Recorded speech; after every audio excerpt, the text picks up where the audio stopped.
A stunning and explosive prediction is now raising alarms across the Middle East and Washington. A former U.S. ambassador to Israel is warning that President Donald Trump may attempt to assassinate Iran's supreme leader, Ayatollah Ali Khamenei, as early as next week.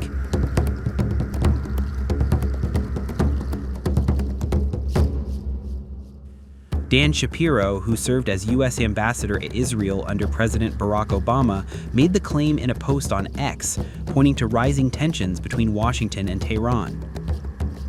The warning comes after Iran's supreme leader blamed President Trump for fueling violence during weeks of mass anti-government protests across Iran.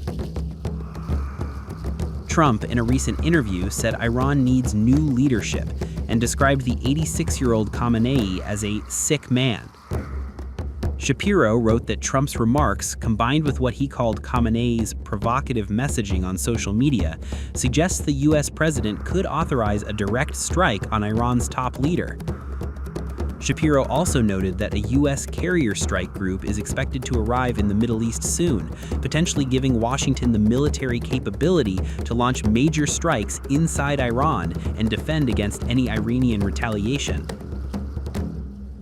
Trump's comments to @Politico on needing new leadership in Iran and Khamenei's mindless baiting of Trump on X lead me to believe that Trump is going to try to kill the supreme leader this week. There will soon be a U.S. carrier strike group in the Middle East, making it easier for the U.S. to carry out extensive strikes in Iran and be prepared to defend against any Iranian response strikes. Taking that shot at Khamenei, perhaps combined with strikes on IRGC and Boss Siege command and control nodes, would allow Trump to say he is keeping faith with Iranian protesters he encouraged and fulfilling his threat to make the regime pay for massacring them. According to Shapiro, the U.S. could also carry out broader attacks on Iranian military forces. He said such actions would allow Trump to claim he is standing by Iranian protesters he has publicly supported and following through on threats to make Iran's leadership pay for what Washington says are massacres of demonstrators. Human rights groups and international observers say thousands have been killed during the recent unrest. However, Shapiro cautioned that killing Iran's supreme leader would not equal regime change. He warned that Khamenei's death would likely lead to an immediate takeover by Iran's Islamic Revolutionary Guard Corps, resulting in a government that remains aggressive and deeply repressive.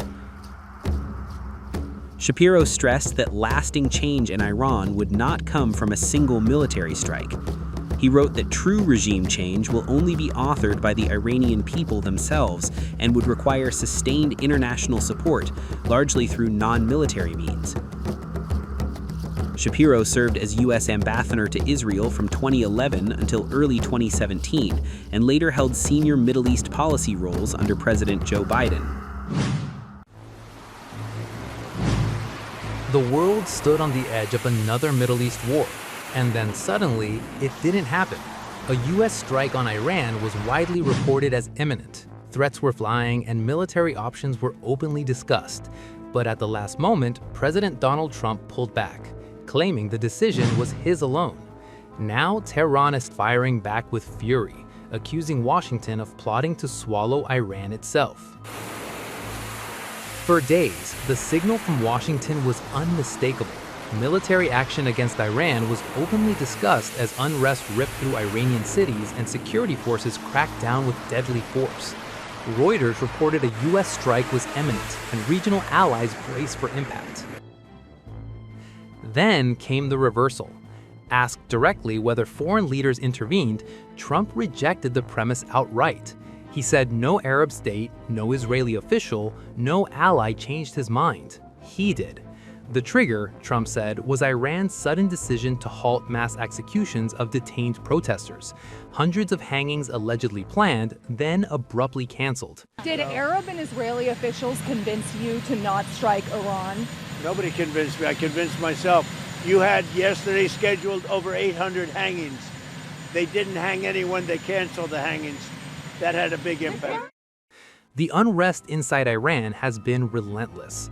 What began as protests over economic hardship spiraled into nationwide anti-government demonstrations.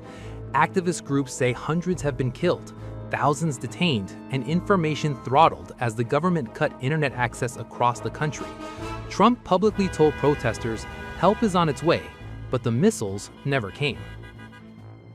Iran's supreme leader did not welcome restraint with gratitude.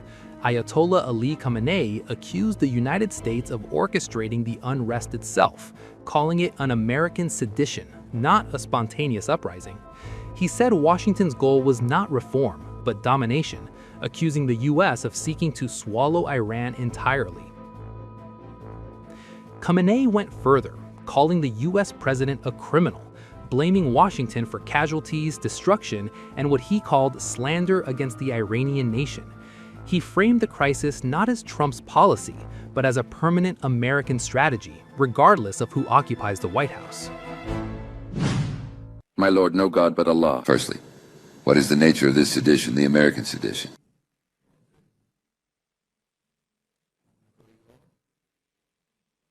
Planning things out, taking action. The goal of the Americans, let me quickly interject here, based on my extensive experience and several years spent within the Islamic Republic, I must state this clearly. America's ultimate goal is to completely devour Iran.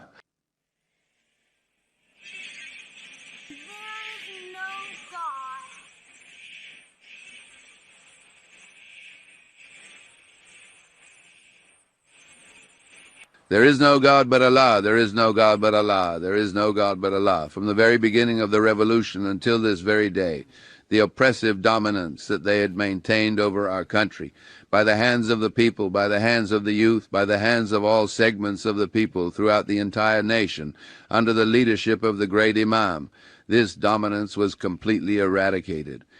From the very beginning, they've been planning to bring this back.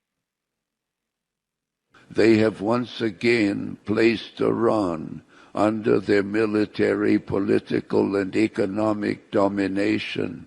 This objective isn't about the current U.S. president, mind you. It's not about the person who is president right now. This is about American policy. This is America's policy. A country possessing these particular characteristics, situated in such a critical geographical location, with all these facilities available, with such a vast expanse, and with this huge population. They are simply unable to tolerate such a country with this kind of progress. The progress that is being made scientifically and technologically in various sectors. This is not tolerable for an American.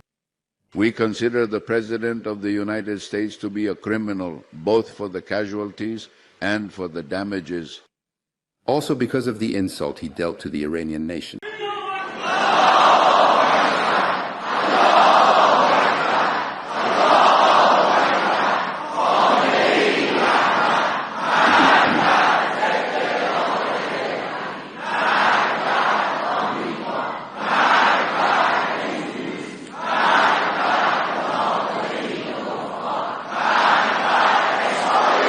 We strongly advise you to retreat immediately. Do not advance a single step beyond this point. If we really get going, we won't have any discussion about ceasefires and such. We are telling you quite frankly right now, these blows you have struck, these extensive damages you have caused over the past 50 years, all the decency and considerable patience we have shown, you are simply not paying any attention to it. If we were to once again find ourselves in that era of the holy defense, specifically the war from its second year onward, then you can be absolutely certain that very serious problems will emerge for you. You must stop right here, turn back. The Iranian nation is a highly discerning and noble people, not seeking war. But if it reaches a point where it becomes necessary to finish the task and other events unfold, we will still preserve our brotherhood and friendship with Saudi Arabia, with the Emirates, with Bahrain, with Qatar, with Turkey, and with Iraq. But no base of yours in these countries will ever be safe. They don't seem to realize that Iran is just like Russia's snow. The further Trump pushes forward, the worse his situation becomes. If he had only stepped aside after that 12-day war, he would have truly understood the real depth of this whole incident.